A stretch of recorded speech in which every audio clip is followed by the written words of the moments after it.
So ayan guys, tapos na tayong maglibot dito sa Shilin. Ayan.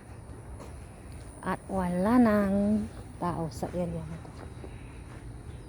Oh, daming rose. Ay, ang ganda naman.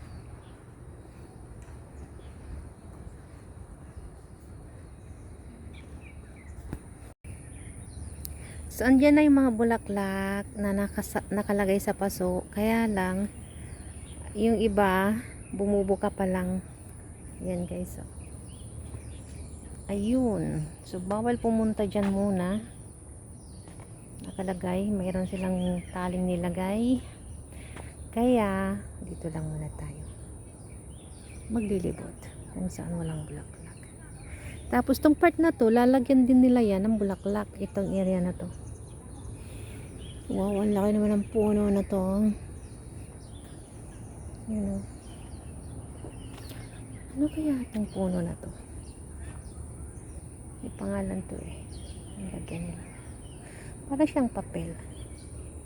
Dubli-dubli o. Yung puno na to. Yung pinagka-body niya. So, ayan. Naka-ready na ang paglalagyan ng mga bulaklak dito. Ayan, na-landscape na siya. Oh. Ito, may mga lupa na. So, ayan guys. Ang ganda. Nawala yung ulan. Nawala ang ulan. So, ayan, nakalibot na tayo dito. Sa area na to.